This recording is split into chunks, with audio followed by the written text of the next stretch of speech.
Liveline on RTE Radio 1 with Kia. For more on our 212 offers, visit your local Kia dealer or log on to kia.com. 1850 715 815. Hello, good afternoon, and you're very welcome to Liveline.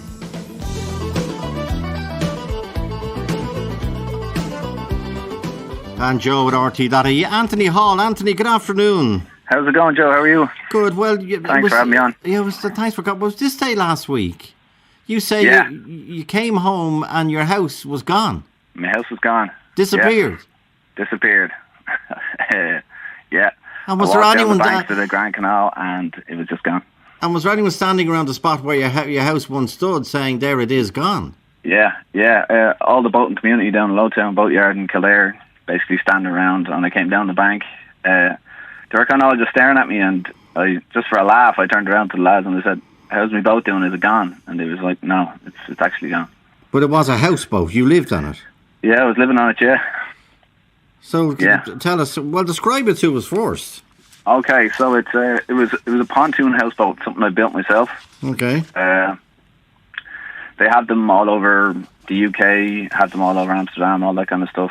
But apparently it's frowned upon by Waterways Ireland, and they basically lifted my houseboat out of the water on Wednesday last week. And Waterways Ireland are the Quango that own the canals, basically. Yeah, they own it. Yeah. They own everything. Yeah, basically. Well, I don't know. There's a lot of people that say they don't actually own the canals. They only own what's on the banks of the canals. But then again, it's like a grey line. So where is your house gone? My house is gone. They took it. They loaded it up onto a low loader and they took it to Shannon Harbour in Offaly on the other side of the country. And how can you get your house back? I can't. Inland Waterways are looking for €2,500 off me, a haulage fee, which I can't afford. And I have no home, currently sleeping on a friend's couch at the moment. And are they billing you for lifting? That's a big job. They're billing me for the lift, the haulage, crane, low loader, staff. There was 4 Gardaí present as well to take me out of my home. I don't understand it whatsoever. It was crazy. So the cost of the crane was $5,000 basically. Yeah, well, they reckon the total cost came in at somewhere around 5,000, and they hit me with a bill of 2.5. So you'll have to pay $7,500.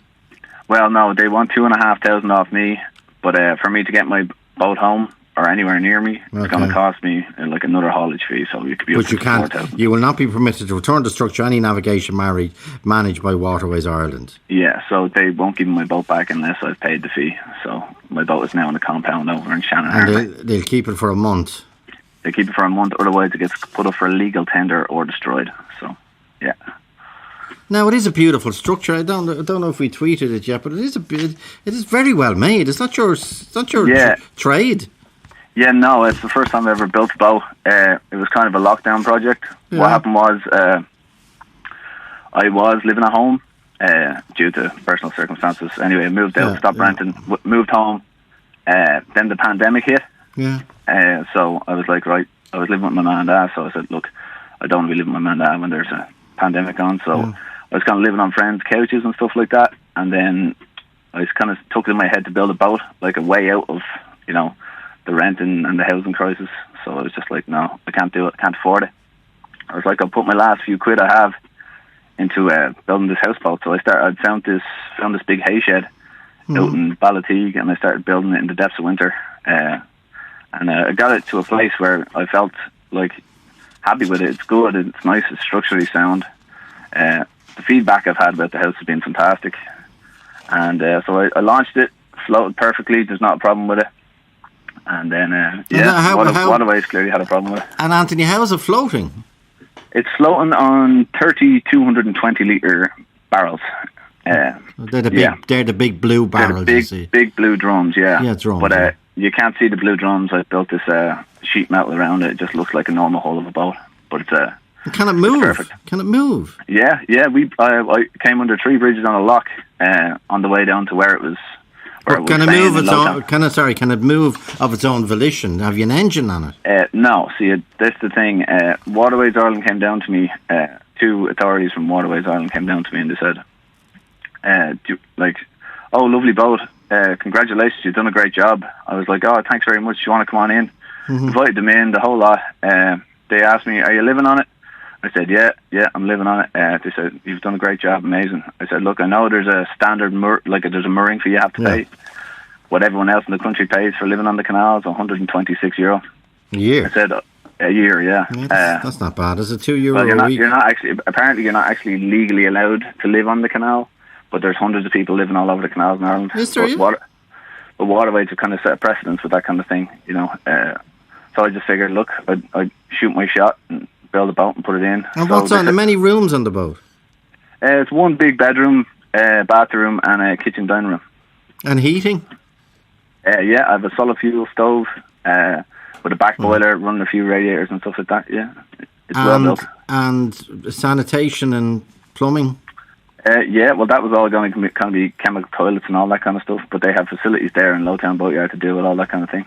Okay. So, and were you not like putting it up to them? Isn't there a Waterways Ireland depot at Lowtown, given its incredible location? Yeah. I was in work. I went out early that morning for work. I was surface dressing, and we got rained off. And I came home early, and my boat was gone. I came walking down the banks, and my boat was gone. But did you get a notice a week beforehand, a month beforehand, saying? No, I got a notice saying my boat was going to be lifted in 10 days. That was the date the letter was written. But I got realistically about 8 days. Okay. I sent on the mooring fee, like I told the officials from Waterways I would, and they sent me back the fee along with my boat being gone. Now, unfortunately, Waterways Ireland, you were a massive taxpayer-funded north and south body, but unfortunately they don't. Just as I was looking at the letters they sent you, all the letters are PP'd by someone whose name I can't read, something or other, on behalf of someone else's name I can read. Yeah, but everything. To be honest with you, Joe, I feel not that. Anyway, let me read out the statement. We won't go into. Waterways Ireland removed an illegal construction from the navigation in compliance with the bylaws. The bylaws are clear what constitutes a boat. A set of barrels with a garden shed on top does not meet the minimum safety, seaworthy or navigation criteria. A set of barrels with a garden shed on top. Does it look like that to you in the photos? No, we tweeted the photographs on that Joe Liveline at RTE Liveline and asked the people. It looks like a very, very well built cabin with a kind of porch at the front, but the porch at the front is actually facing into the water. It looks very. It's no way haphazard in terms of its construction. No, not at all. Is it durable? Will it last? It will last forever. The barrels will never deteriorate. They're solid plastic, 10mm plastic. The exterior is galvanized sheeting, a 25-year non-rust. You don't even have to paint it. You don't have to treat it. You don't have to do anything with it. It just literally sits there or take it wherever you want. It's perfect. They have them all over the UK. They have them all over Amsterdam. But this is Ireland's way of backwards thinking. It's a joke. It's gone beyond a joke now, I think. And there's two canals meet at Lowtown. Is that right? Yeah, there's different lines. There's like a Barrow line and the Shannon line, and then that kind of brings you into Dublin. And it's an incredible resource, our canals. Incredibly underused as well, unfortunately. Yeah. But incredible resource, it really is, especially in the world we're now living in. Fire safety. How would you get out in the event of a fire? Now, there's plenty of water around just as you, but how would you get out? Yeah, so I have a front door, front and back. Have you? Okay, you have a back door on it. I didn't know. I have a back door as well, there for fire safety reasons. So if there's a fire in the front, I just go out the back door. Yeah. Like a barge, like any barge. All barges are built with a front and back door. Are you causing an obstruction to anyone? Absolutely no. Wide beam barge is 12 foot wide. This structure is 10 foot wide by 35 foot long, so it's smaller than any wide beam barge in the country. And can you tell me how much it costs you to make? How much you stand to lose? In other words? I'm into this for about 8,500, 9,000 euros now at the moment, plus about 1 million man hours. It's taken all my money, all my time. And it was a desperate act to get from underneath the housing crisis that's going on, because I couldn't afford the rent. Now I have no money, I have no house, and I'm sleeping on a friend's couch currently at the moment. And you need $2,500 to. I need $2,500 to get my boat back, and I don't have the money to do it. And how do you respond? How do you respond again to that pretty blunt statement from Waterways Ireland? They say a set of barrels with a garden shed on top is not a houseboat. All those barrels have been barrel banded into the structure. It's a steel frame, and the barrels have actually been bound to the structure. They can't go anywhere. And like most boats, you get a puncture in your hull, your boat goes down. If I get a puncture in a barrel, my boat doesn't go down. It just looks a tiny bit lopsided. It's like completely safe. It's not going to do any damage or any harm whatsoever. Could you put it on land? Yeah, you can put it on land. But I was thinking about that, but unfortunately I didn't have the money for land. Didn't know anybody with land. I could pick it up, cut the barrels off, and plonk it on a piece of land. But unfortunately, I don't have those resources at the moment. But then you need electricity and electricity, water, power, sewage, all that kind of stuff. How do you work for electricity? Is there some way? Yeah, it was completely self-sustaining. I had a wind turbine that Waterways Ireland bet off the side of my house with a hammer. I had 200 watt solar panels. It was going to be completely 12 volt, completely self-sustaining. Nothing wrong with it in the world. Didn't need anything from anybody, and Waterways lifted it out of the canal and took my house. But Anthony, what about their worry that if you got away with this, half of Dublin Bay South will be on the canal heading down towards you with garden sheds on Carl Coals and gas cylinders? Yeah. Well, you see, the thing about it is, I think that'd be a great option for people if they could do it in a secure and professional manner. Like my structure, it's not just like a garden shed on a floating pontoon. It's professionally made. I work with my hands all my life. It's a perfect job. I urge anybody that can do it, go out and do it. Waterways Ireland have something to answer for here. There's a housing crisis going on. The canal is the perfect waterways or system for people to get out from underneath that. It's incredible what they have and what they're not utilising. What about inside? What way have you floored it and insulated it? And so it's got a marine ply, 12mm marine ply on top of it, 77mm box steel structure. Then it's 50mm of insulation all around underneath the floor. It's warmer than any mobile home. It's a professional job. And if someone did offer you a bit of land, well, you'd need sewage and electricity connection. You need all that kind of stuff. Unfortunately, I don't know anybody with land. I don't know anybody. Yeah, okay, I understand that. But I have to say something, Joe. Like, I really feel that Waterways Ireland and the officials that came onto my boat and I brought them in with open arms have really treated me with complete disregard and disrespect. It's been literally awful. Like, lying to my face on the boat and then just completely turning around. You can't deny. Don't say that. Don't say that. I don't know who was on your boat. Nobody. You have a recollection. That word cannot stand. So that word is gone. But Waterways Ireland are basically saying, they quote the Act, the Canals Act 1986, no person shall place or use any structure, tent, caravan or vehicle as a dwelling on the canal property except with the written permission of the commissioners. Yeah. So, but did you know all that when you were doing it, Anthony? I built a houseboat with the thought in mind that there's loads of people living on houseboats all over the country. There's barges, there's normal boats, there's houseboats all over the UK and Amsterdam, built the exact same way mine is built.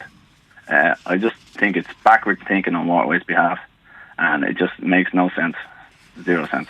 Now, I don't know whether you've seen all and I'm not comparing, all the makeshift structures around the country with the pubs, outdoor drinking and dining. Now, if there's a storm in the next few weeks, half of the men of Ireland are going to be made homeless when those structures blow away at the pubs. Would yours withstand the storm? Mine would withstand anything. It was in the water with 50 kilometre an hour gusts going through Lowtown Boatyard, tied up, not a problem. No issues whatsoever. Okay. It's as well built as anybody can build it, Joe, and that's the truth. You sound, and I'll ask people again to look at the photographs. It's at Joe Liveline or at RTE Liveline and retweet it. Well, let's see what people. I appreciate that. Think it's put a name on it, by the way. The big name that was going through was Lockdown, Lough, because I built it during lockdown in the shed in the winter. Oh, God, lockdown. Yeah, bit of a lockdown project, but. And now it's gone. Now it's gone down. Now it's gone. Cormac McKay. Cormac, good afternoon. Good afternoon, Joe. How did you get on with Waterways Ireland in your dealings? Yeah, well, we wanted to do something similar. I wanted to open up a cafe at Spencer Dock. Oh, great location, yeah. Yes, Waterways Ireland spent about 30 million on it, and so quite a bit of taxpayers' money has been spent on the canals And Spencer in Dock. Ireland. Yes, Spencer Dock. Yes, there's quite an expensive lock system there that connects into the Liffey, and it's completely unused. It has not been used much. Unfortunately, freedom of information are very hard to get because it's a Northern Irish authority. Well, it's an All-Ireland authority with their head office in Yeah, Enniskillen. it actually came out of the Cross-border Good Friday Agreement. Yeah. It's Yeah, like we've two food authorities, bizarrely. We've Safe Food Ireland and Food Safety Ireland, which is crazy. But that's one of them came out of the Good Friday Agreement. Either way, you're paying for it, and that's the main thing. So Cormac, just tell me what structure was down in Spencer Dock in Dublin beside the new. Who's taken over Boland's Mills there? The new, is that Google or? I don't know. There's Google and there's a few of the things. But, well, my point is it's going to be one of the busiest parts of the country. It is. That Boland's Mill structure is absolutely incredible to look at architecturally. Congratulations to all involved for change. So you say where were you going to put your coffee shop? We were going to put it at Spencer Dock beside the convention centre. And it was going to be built in a manner similar to the one that's been rejected by Waterways Ireland. And Waterways Ireland told us at a meeting that it's not we were going to use shipping containers on the floats. And this is where Owen Keegan wants to put his water rapids idea. Is it? Yeah, well, no, that's St. George's Dock, so that's a different area again. But Spencer Dock is right beside the convention centre where the Dáil is sitting at the moment. Okay. But quite a bit of money was spent on that to bring it up to standard. But there is a structure there. A platform, yeah. So that's a dock, a walkway floating dock. And did you want your coffee shop on the water or out of the water? On the water there.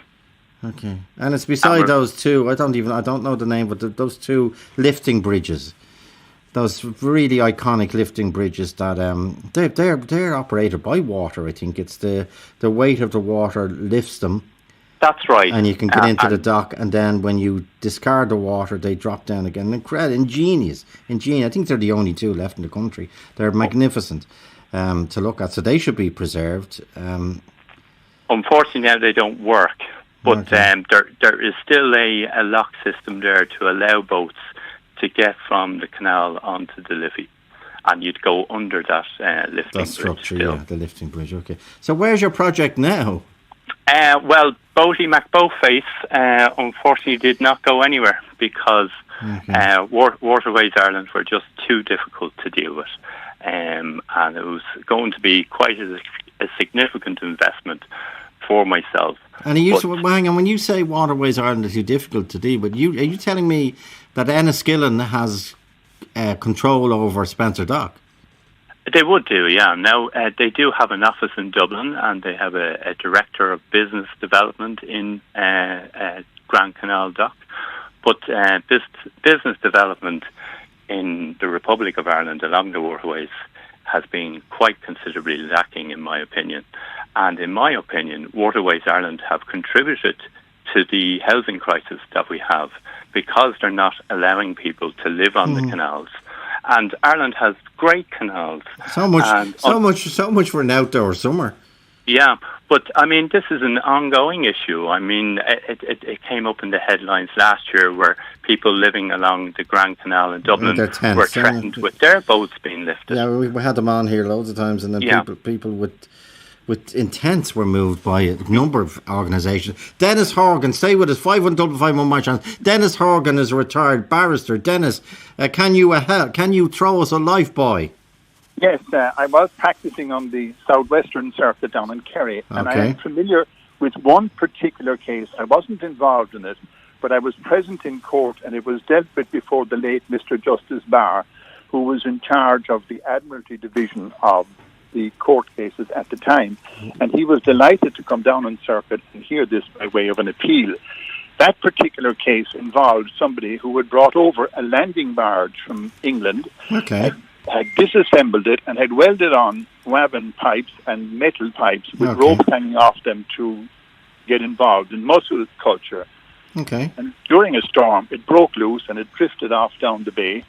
And 2 days later, the man driving around the bay found it washed up on the shore. He was able to put an outboard engine on it, and he was able to motor it back up to where it had been. And he applied for compensation to Kerry County Council, but they refused and said it didn't constitute a ship. And Judge Barr decided that in order to constitute a ship or a boat, it must have three attributes. It must float, it must be capable of being steered, and it must be capable of being maneuvered.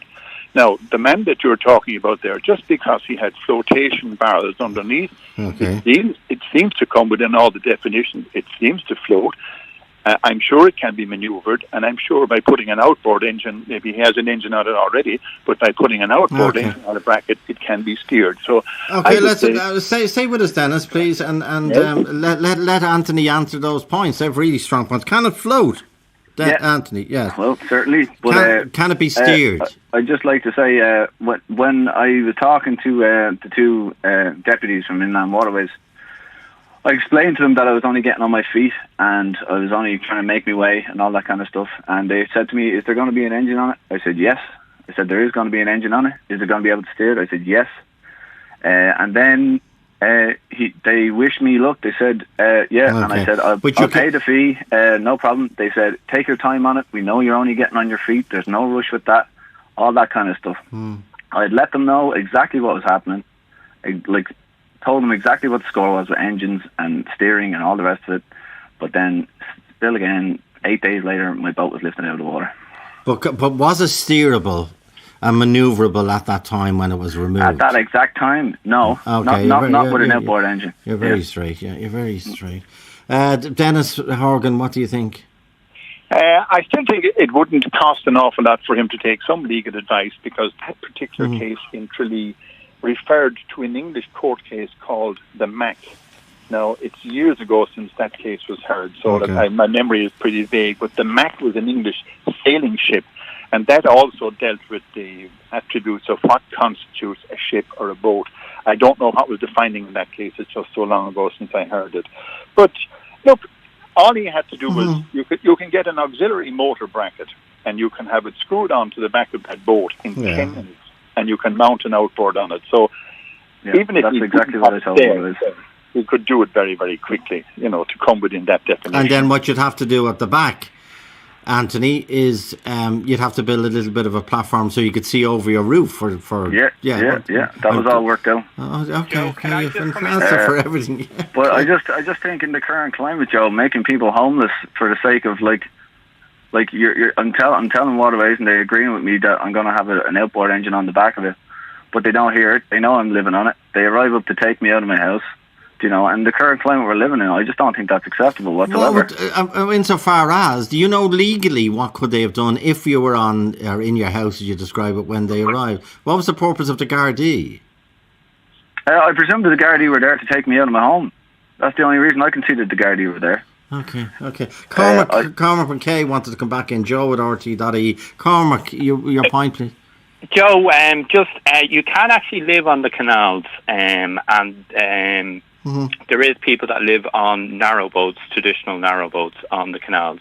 But there is a rule that Waterways Ireland have that you must move your boat every 90 days, and that you cannot stay in the one spot. Anthony, you could do that, couldn't you? Absolutely, but it's what Waterways overlook. People stay in the one spot. There's people staying in the one spot for 15 years. They don't enforce that rule.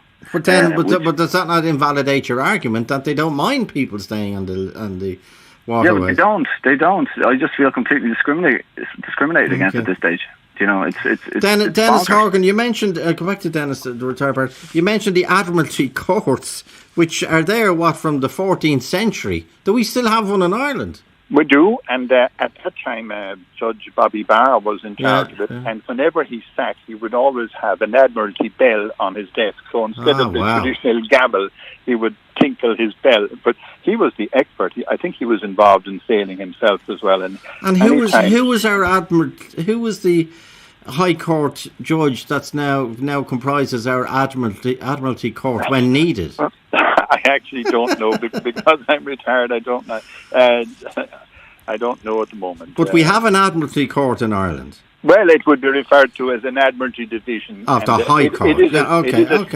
It's a special area of law, and so they like the idea of one judge, dealing with it because you're talking about arresting national boats and arresting ships and it can be very serious responsibilities. Absolutely, huge responsibility. Okay, we'll try and find out who was the judge in charge of the Admiralty Court division of the High Court. Phil, your point, please. Joe at RT.A. Phil. Hiya, Joe. I was going to say hiya, Phil. What do you think of it? Did you see the photograph of us both? I didn't see the photograph. I want people to look at the photograph now and tell me what they think of it. Okay. But do you know what? I'm just doing things around the house here, and I'm listening to this, and I'm thinking, how ridiculous! Give the chap back his boat. I mean, we're just coming out of COVID. It's his home. It's outdoors. It does give him back his boat when you think about, and I think somebody has made, some of the comments already that I was going to make. When you think of what's been put up structurally very quickly in relation to pubs and restaurants and all of that, and fine, and that's good too. But really, I don't know anything about boats. I think boats on the canals are lovely. I would live in a boat myself if that was ever possible. But knowing nothing about, the legality of this or whatever, I mean, they've just evicted him to where? Where does he go now? Where does he live? And who, it's the bureaucracy of this, or it's the quickness of it, without any warning. And that's what, I'm actually quite angered about this, and I'm saying, here we go again. This is Ireland again. They just pick on people and out you go. Okay. They're saying the law doesn't allow for a garden shed on 20 barrels to become a boat. That's their point. No, I haven't seen the photograph, and I will make sure I do. Okay, and I refer to people to at Joe Liveline or at RT Liveline on Twitter. Stay there, Phil. Cormac McKay, you have seen the photographs of it. I have, yes, and I'm familiar with the system. And it's done quite regularly. There's actually a project under construction at the moment in Belfast Harbour for living on the water, using the matrix pontoons, which is the plastic barrels that he's talking about there. So, I mean, it's not uncommon in the rest of Europe, and people live on structures like that. You can actually buy one pre-made yourself for about £30,000. Okay. So this gentleman, he's done it himself, done a great job. Very handy. For about 10k. And just this is for some reason Waterways Ireland are not accepting it. But Cormac, you're familiar with the Dublin City, and you mentioned Spencer Dock. What about the Killarney there? That restaurant come bar. It's a ship, isn't it? Yeah, now the Port Killarney had to go through absolute unbelievable requirements. Why? They had to build a dock that could accommodate everybody on the boat for evacuation purposes. They had to build 2 ramps down to that dock. Okay. The ship itself is in stationary place, so it cannot move. It's on the Liffey. So it was totally over-engineered for what. But it's still going, isn't it? It's still going. No, it's not going anywhere. It's still there. They do fantastic dinner and they do fantastic events, and I'm sure they've struggled in the lockdown. Yeah, of course. Yeah. But are they not? If they're on the Liffey, they're Dublin Port and Docks Board. It would be. It wouldn't have been Waterways Ireland. But surely Dublin City Council requirements. Everything is just over-engineered here for the requirements. But isn't that one of the great things about the pandemic, that a lot of the red tape was swept away? A lot of the ridiculous red tape was swept away almost overnight. Joe, if you speak to many of the business owners, unfortunately, no, Dublin City Council were impossible to deal with. And to be honest, a lot of the pedestrianisation is half-assed. It's not satisfactory compared to other European cities where we have full streets of pedestrianisation, the likes of Cable Street, Parliament Street. All of that should have been done 3 months ago. Well, the argument last week, I know they resiled at last, but the argument last week from Dublin City Council that they didn't want to put in more litter bins because people put litter in them. It's all about preparation.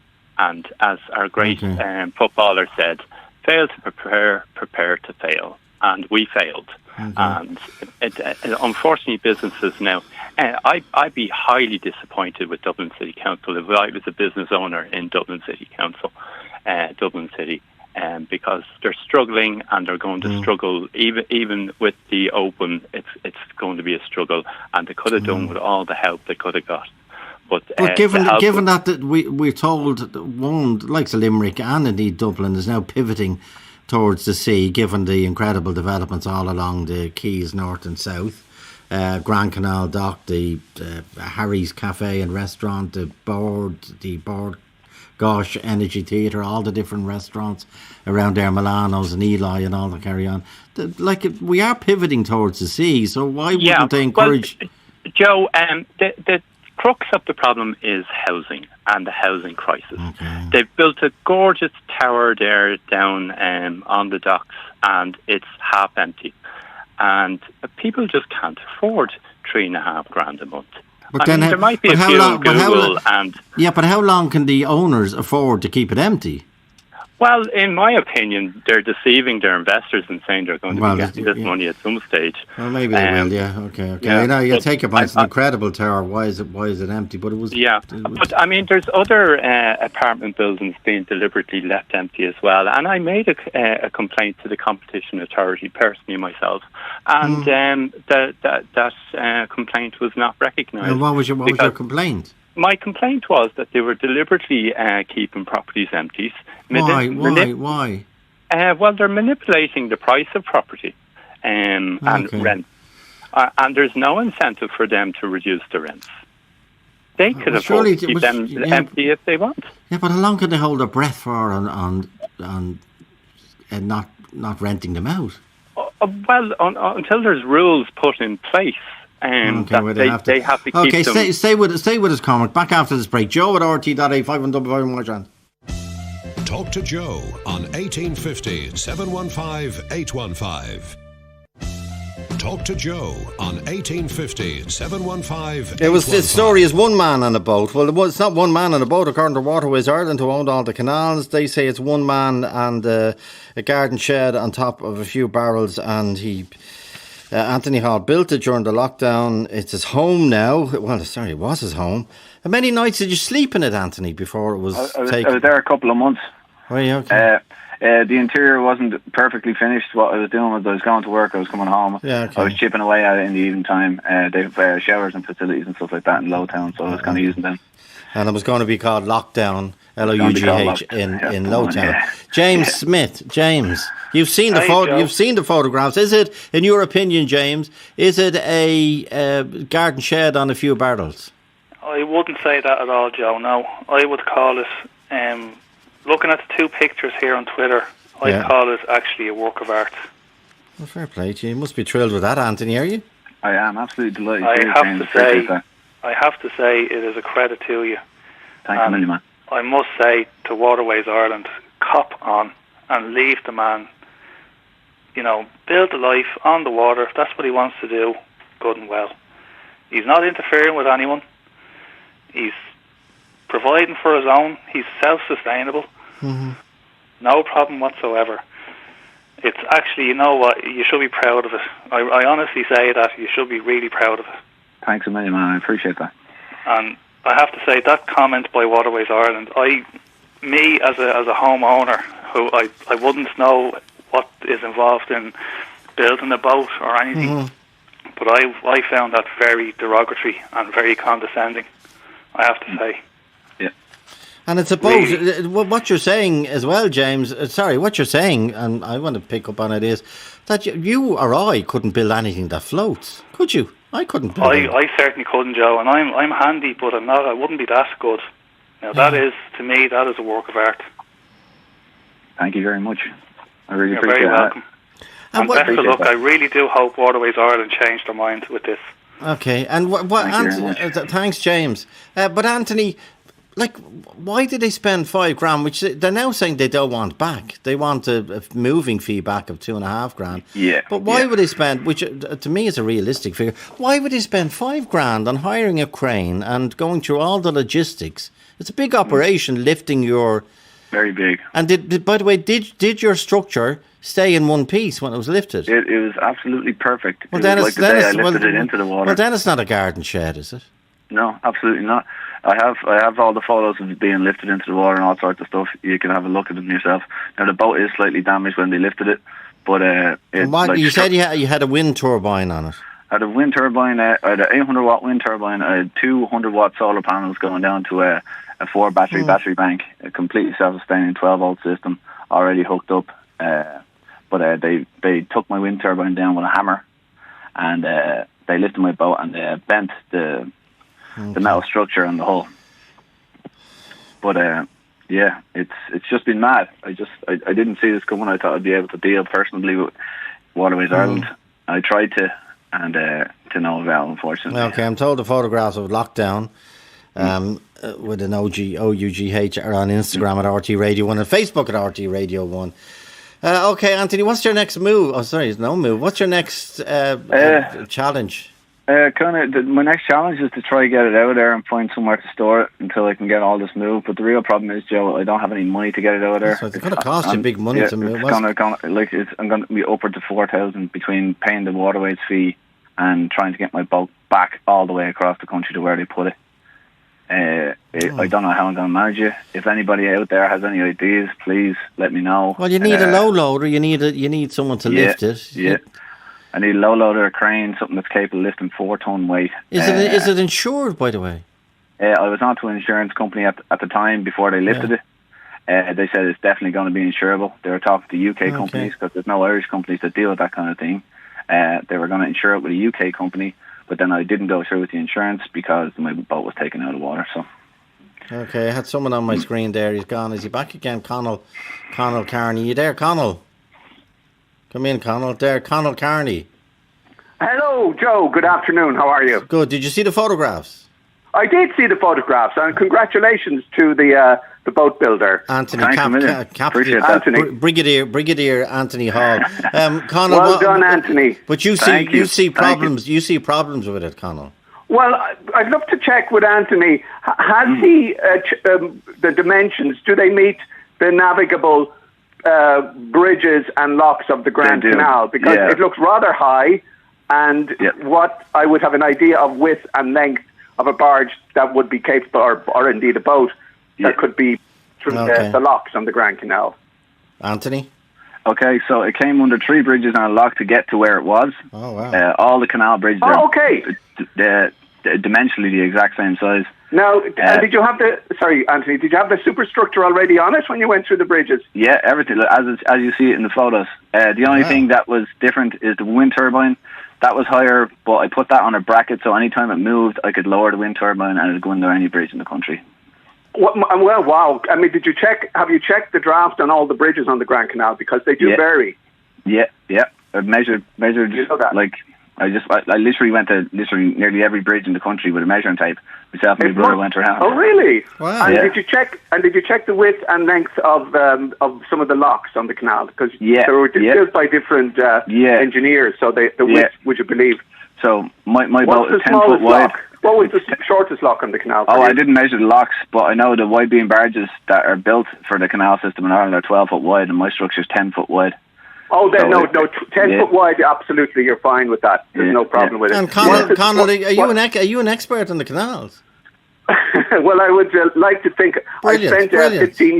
I spent 15 years on a barge navigating up and down the Grand Canal, the Shannon and the Erne. And for who? For yourself or for a company? No, it was, some of your listeners may remember way back, a friend of mine, Derek Waters, and myself, we suggested to restore one of the wrecks of a barge in the in Tullamore as an antique item on the Late Late Show. Okay, oh, brilliant. So Gay loved the idea, and Maura Connolly, and we got the wreck, and through some sponsorship of steel, we got it floating, and then over a couple of years after that, we converted it into a travelling theatre. So the deck was a stage, so to speak, open-air stage with a canopy over it. Oh, and we ran children's art theatre projects all along the canal. And you ran, this is pre-COVID, you ran them all. Oh, pre-COVID, you're talking about over 10, 15 years ago. Yeah, but you ran them all in the open air. In the open air, but that was a summer. It was a summer project. But we're going through this summer will be outdoors. Perfect. Great idea. Where is that barge now, Conal? Well, it's not in my ownership anymore. It's now it's in Hayes under different ownership, but it's not operated as a theatre, unfortunately, anymore. Okay. But it was. I mean, I'd know every inch of the canal, Joe. Would you? Yeah. But I just thought from the pictures it looked rather high, because I can tell you our barge was one of the M barges started, and standing at the tiller, if you know, the tiller is the big that you steer it, and sometimes you'd have to be careful to the arch of the bridge to nearly duck under it. Yeah, and you've heard of people who weren't used to, when they hire a boat or a barge and they're going along. And they make the awful mistake when they're going under a bridge. Someone sticks their head up to see what's happening. And, of course, they hit their head off the bridge. Exactly, yeah. So that's what I thought, the superstructure. Conal, do you think we undersell our canals, underuse our canals, underutilise our canals? I think so. I think absolutely. I think they need to, the Waterways Ireland need to look at their policy of developing houseboat communities with services, proper services, and that people can actually enjoy and live on the canal. It's a beautiful setting. But I do believe, sorry to cut across you, Joe, I do believe that in the Grand Canal in Dublin, there may be a liveaboard rented issue there. I'm not sure, but I thought that was a liveaboard area just off the Liffey there on the Grand Canal. Okay, but I can see Anthony's one with if you put lovely flowers, as they do, flowers, hanging baskets, and it could be a beautiful structure. But your two questions, when I saw your two questions, I thought Anthony was bunched. When you and you're an expert in this, could it pass under a bridge and could it get through a lock? And the answer is yes on both occasions. Are you happy with those answers, Conal? I'm delighted. Fair play to you. The photo just looked a little bit conceiving for me, deceiving. Okay, well, is it a garden shed on few barrels? Absolutely not. It's a houseboat. Okay. Conal, safe sailing and safe navigation. Cormac McKay. Just back to the people that were living on the Grand Canal there during the lockdown, and they were threatened with the exact same thing of their boats being lifted.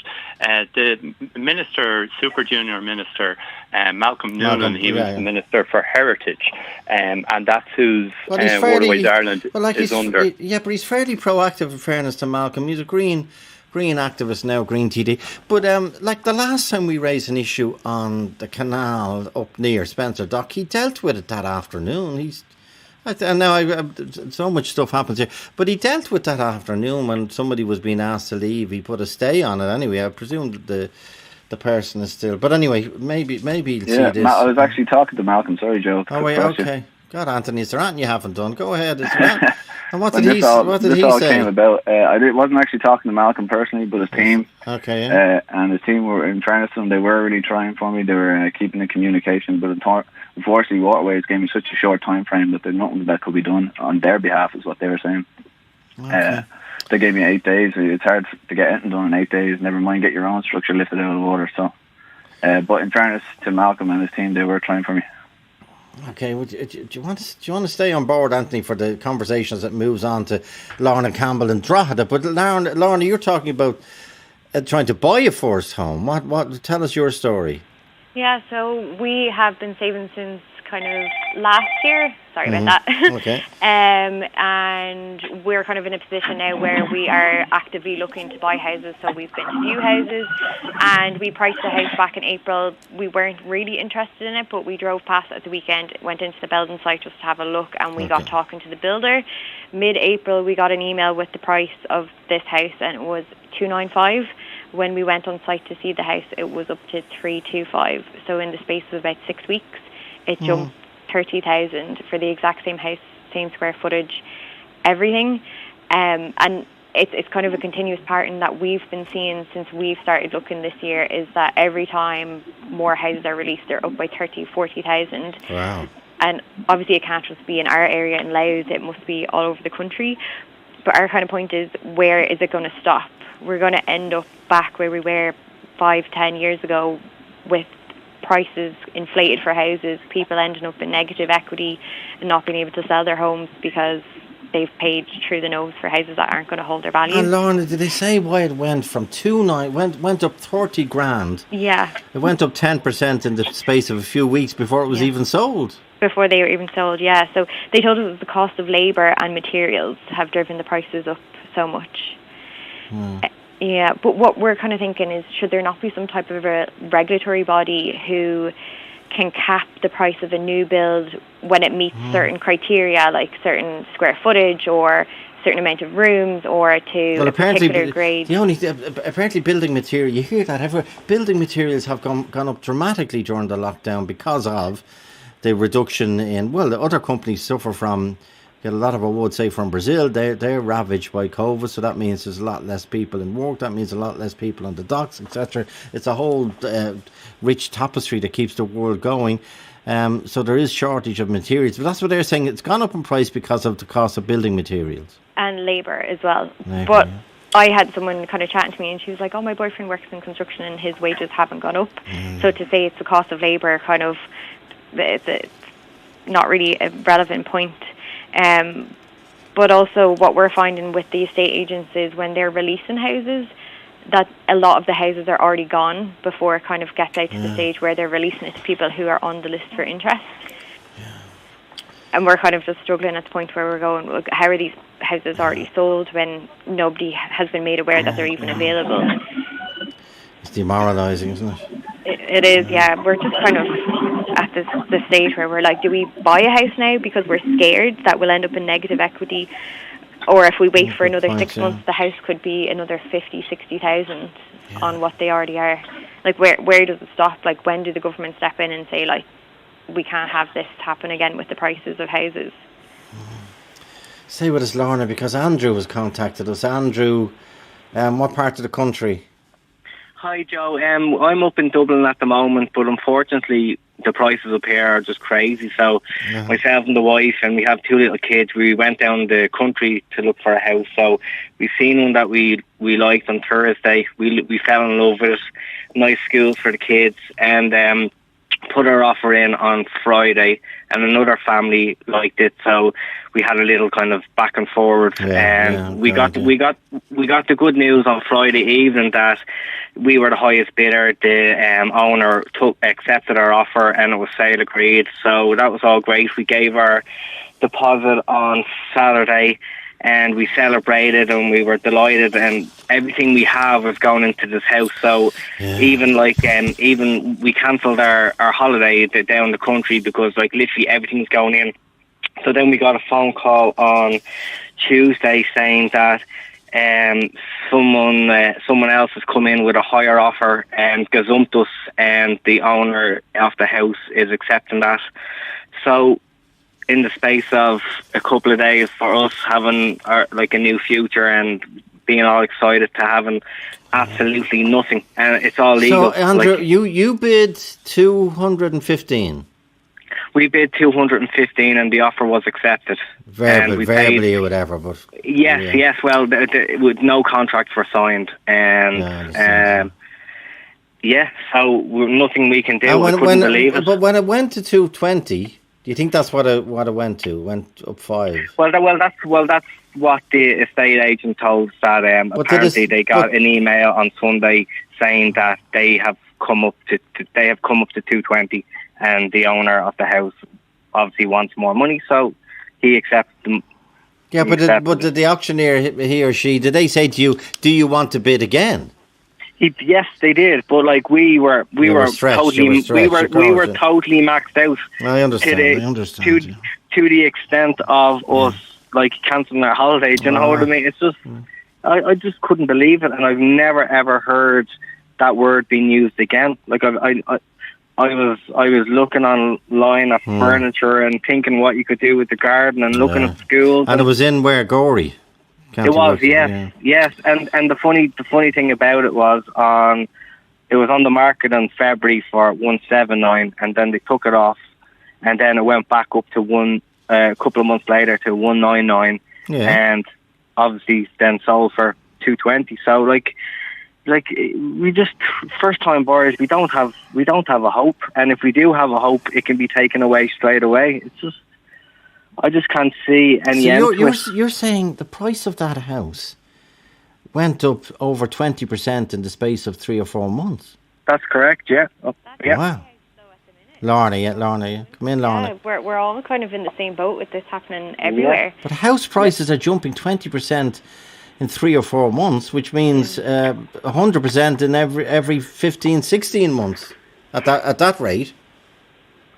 It's crazy. Yeah, it's just mental. It's gone beyond the joke now, because like we wanted to get our children into school before, but you know, and now is it going to be another year? Where are you living, Andrew, at the moment? We're lucky enough to be able to stay with my mother-in-law, which is fantastic. Yeah, so we can get it. And fair play to her, but still, you don't anyway. No, but like without her, we obviously wouldn't have the money. But but the way things are going, even if we save the amount we're saving, we're never going to be able to get on, because it's just skyrocketing now. Because like last year, the houses were maybe 160, 170. You get a beautiful house now, you're struggling to get anything for over 220, 230, 240. Says it all. Okay, stay with us. 51551 March. Talk to Joe on 1850 715 815. The Ryan Tubridy Show, weekdays from 9 on RTE Radio 1. Roisin Murphy from TV's Home Rescue. Good morning, Oliver. So what was going on in your home then during the pandemic? It wore out. The couch is like a saggy sponge thing. All of the varnish is worn off the floors. The fridge, it just wore out. I think the pandemic put the house under pressure. I've never heard anyone wearing out a fridge before. Think about all these teenagers that are never usually in the house, and they're eating. They go to the fridge, and then they come back to the fridge, and they go to the fridge. There's nothing ever apparently in the fridge, but that doesn't stop them from opening it about 20 million times a day. The Ryan Tubridy Show on RTE Radio 1, sponsored by Sky Broadband. Experience lightning fast speed and Sky's best ever Wi-Fi all around your home. The all-new Hyundai Tucson is Ireland's best-selling car this year, and it's also got the Irish motoring press talking. The Irish Times write, Hyundai has a hit on its hands.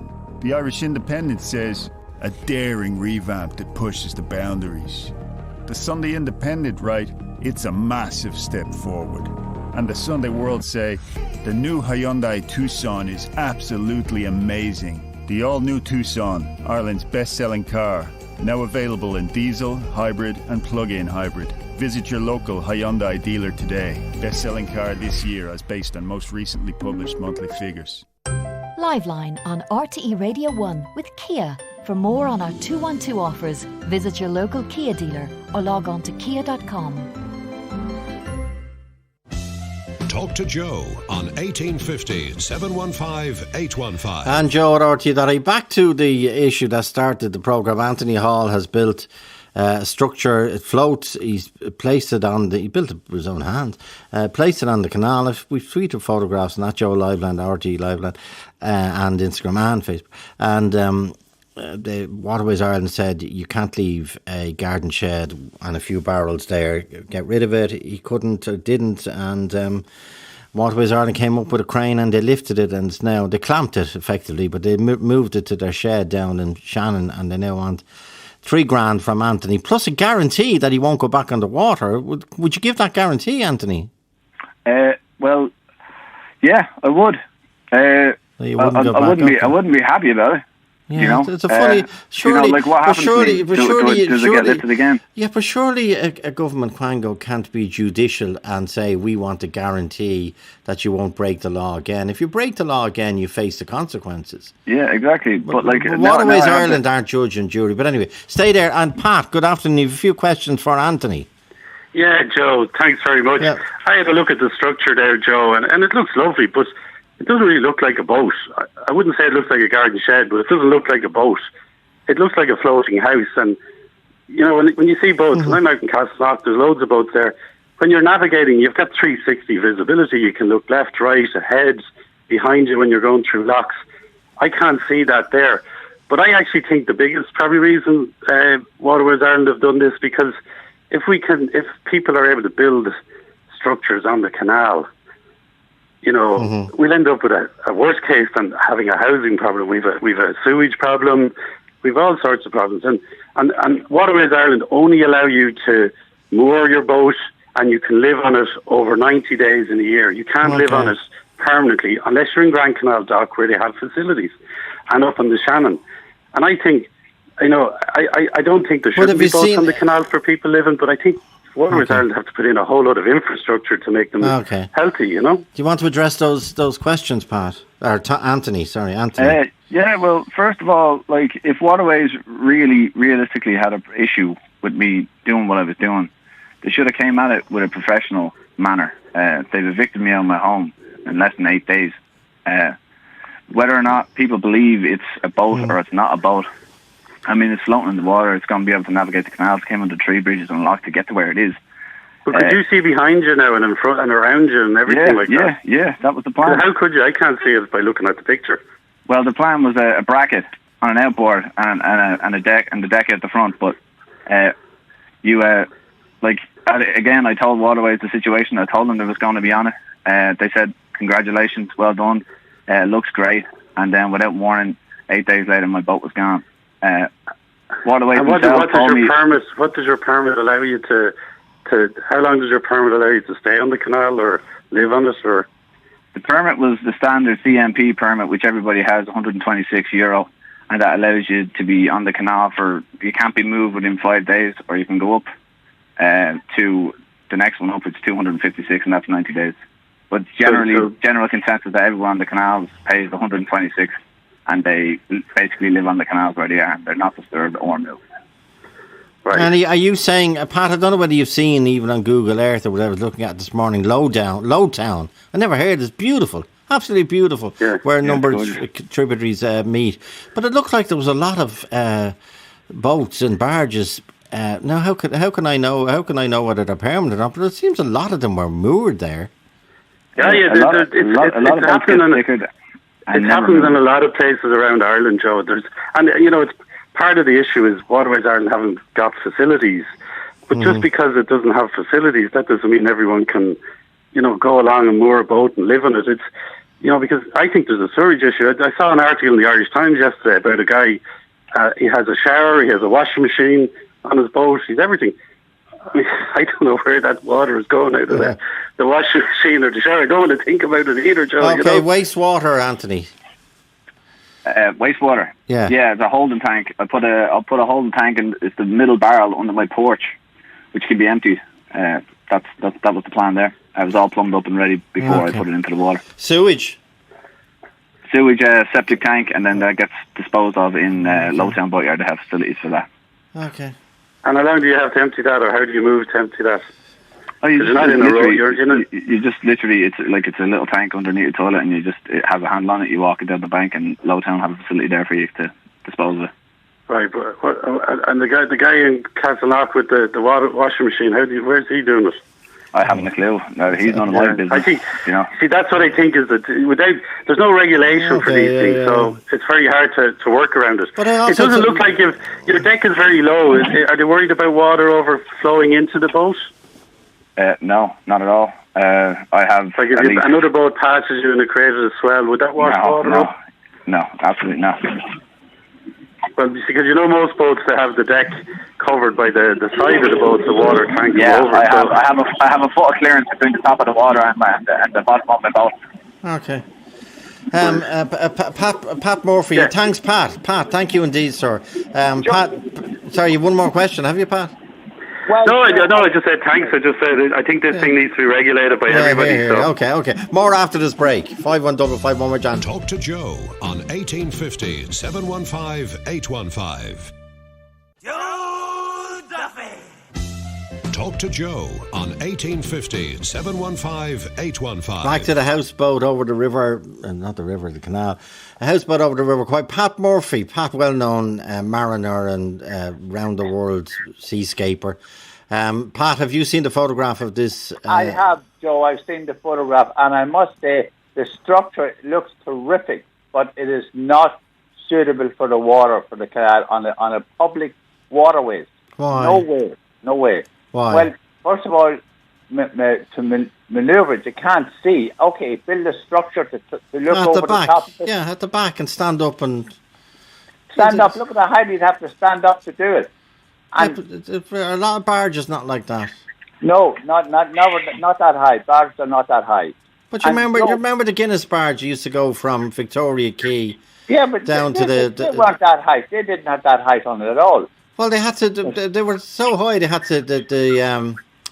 The stovepipe was on hinges. It used to bend every time we went under. But that's fair enough on it. But it was still, even with the stovepipe down, it wasn't anywhere near the height of that lovely structure that man built. Now, what he could do is if he went to a private marina, he could get a berth in a private marina, and that would be fine on it. Yeah. Okay. A marina berth, and are there such things in Ireland apart from Malahide or Dunleary or Holt? Is there such a thing as a private marina in Ireland? Yes, there's loads of private marinas. Okay. Loads of them. Okay. My partner Geraldine is in one in Butler's Marina in Carrington Shannon. Oh, it's beautiful up there. 24-foot boat. And have you any idea how much the rent is there for a year, for example? Well, I would say something between 1,000 and 1,500. Between 1,000 and 1,500. Thanks, Geraldine. Yeah, that's Anthony. Between 1,000 and 1,500. Yeah, you see, like there's no real pontoon houseboats in the country. I'm not sure how all these big marinas are generally on the Shannon or on the sea. Okay. These pontoon houseboats are kind of specifically built for canals, like they are over in the UK, like they are over in Amsterdam. Whether people think it's navigable by the canal, I can tell you it definitely is, because I've done it myself. I'm fairly experienced now, and I would doubt that it is not fitted at the moment for navigating on the canal. But is the canal, apart from the locks, is the canal not fairly placid, Pat? Unlike the rivers, or indeed the sea, but the rivers, which is the option for Anthony. Do you know? The canals are flat. Joe, look. Yeah. He'd have to build a structure, put an outboard bracket on the back of it there. But he's willing to do that. That's what was said. That was the agreement made with Waterways Ireland. We had hashed all this out. Okay, Pat, what were we going to say? How will the survey? Yeah, all right. If he's getting insurance, I would think all insurance companies would look for a survey. And I would think a surveyor would have difficulty passing that as a boat. Okay, well, I was in contact with marine surveyors. I was in contact with insurance companies. The insurance companies I was dealing with seemed very confident that the boat could be insured. But I didn't get a chance to insure as Waterways Ireland took it out of the water on me. And sure, why would I fork out insurance for a boat that's sitting in a yard across the country? And did you have a surveyor? Has a surveyor looked at it? There was a surveyor lined up to come look at the boat. The insurance company seemed very confident that they can insure it, but I wasn't given a chance to insure it because Waterways took it. Well, I would think a surveyor would have problems. I don't know. I'm only giving my views on it, but I must congratulate you on a lovely structure. It's very, Thank you very much. I appreciate it. And has Geraldine seen the photographs, Pat? Yes, she has been, and she's clapping her hands here. Well, can you put Geraldine on to me? Do you mind? Geraldine, yeah. Okay, I'm hearing a lot of. Hi, good afternoon, Joe. Hi, Geraldine. I could hear you were on there for nearly the last 10 minutes. Fair play to you, in a good way. What you store your boat up in Carrick? Is that it? Yep, Carrick-on-Shannon. It's taken out in the winter time because it's a cruiser. It's not a liverboard. Okay. It's not a liverboard. It's a cruiser. I've got to say, I think I really commend him for his efforts, for his ingenuity. Yeah. Fantastic young man. It does seem awful that somebody with that much going them kind of gets it all pulled out from underneath them. But you know, big business, the law, government. You've got to tell the line. What do you think of his structure? What do you think of it, Geraldine? Looking at it in the photograph. Yeah, I mean, we're up and down the Shannon a fair bit, and I can think of a couple of others. There's definitely one at Tara Marina. It's even been on Nationwide anyway, last year or the year before, and that is a private marina. Okay. And there's one not too far from where I live as well, just up a backwater off the Boyle River, and I think they're terrific. I think they're great. I don't know that the one in off the Boyle River is actually lived in, but It's a difficult one. It's a really difficult one. But Geraldine, where are you from originally? Can I ask? Yorkshire. Yes, but isn't there a completely different community? Isn't there a massive boating, inland boating community in the UK? It's no good, 'cause I'm telling you, because I didn't have a boat till I came to Ireland. I was never into boats at all until about 4 years ago. So I don't know. But all I know is what swung me into getting interested was being around a couple of years ago when I saw one of the cruiser rallies, and I thought, what a fantastic community. Beautiful. Absolutely lovely. And that's what made me think that I'm going to get a boat before I die. so tranquil. Tranquil. So tranquil. Okay. Geraldine, did you ever sail on the high seas with Pat? Oh, yes, I do. Okay. Well, that's an experience, I'd say. Yeah, well, that was the first time as well. It's only like 4 years ago since we first went off. But, yeah, I mean, it's a different thing altogether. Different. We've been to Cornwall. And now Pat's talking over you. You were talking over him, and I don't know how he's... Sorry. That was brilliant. It's brilliant. Okay, Pat Murphy and Geraldine, thank you both for sharing the line. Plain sailing again after. Yes, Geraldine. Good luck to him. I hope. Yeah, fair play. Thank you very much. An awful lot of goodwill. Talk to Joe on 1850 715 815. Joe Duffy. Talk to Joe on 1850 715 Tom Latchford is in Tuam and is a marine engineer. Tom, have you seen the photograph of the lockdown? I have indeed, Joe. And again, I have great admiration for the man in the way he's constructed this. He's really done it beautifully. Now, he needs a little bit of finesse, maybe, to manoeuvre on the bridges. He's already explained that. And the thing is, he should be welcomed. In fact, I go further, I should say, the councils and people authorities ought to be giving him money to improve, giving it to him, because he's not scrounging from the councils, he's not scrounging off anybody for money. He's put his own money behind this project, he's doing his bit. Now, on the other side, I'm a retired man, and one of the things I'm involved with is the Simon community. I am constantly aware of the homeless and people sleeping in doorways, looking for handouts because they got nowhere to go. You see them all over Dublin begging. And this man is the total opposite. He's fit and able to do a job, and he's done it well. What he needs now, if anything, is advice and help. And a clap on the back. Yeah, and I remember a lot of people who are looking for help on the streets are in complicated and very difficult situations. Not at all making. But Tom, you think he should get a break? He should get a break, yes. If certain adjustments need to be done, they can be done. Now, I'm going to ask the authorities to look into the advertising of boats for hire on the Shannon, because I go every year for many, many years, and I have a very large boat on the Shannon because I like comfort. Now, they've now brought out boats which don't look unlike, in some respects, the boat that Joe has built, Anthony's built. Okay. Because they're going for accommodation. It's one long blank Well, we have a pretty well funded organisation, North and South, called Waterways Ireland. Surely it's not without or indeed their remit to try and get a handle on it. Okay, Tom Blatchford, Anthony Hall, I don't suspect we've seen the end of the lockdown. Yeah, I hope not. Okay, I hope not. You mind yourself. Thanks for having me on, Joe. I really appreciate it. Thanks for contacting us. Yeah, okay. By the way, we were talking yesterday about the many extraordinary events that took place here in Ireland in 1979.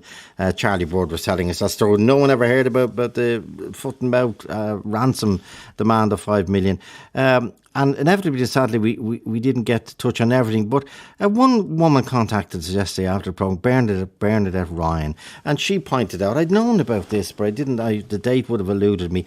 Bernadette's husband, Eamon Ryan, who was just 31, was on holidays in his hometown of Tremor in County Waterford, went into the bank with his 3-year-old child, and an IRA gang arrived, Eamon Nolan, Aaron O'Connell.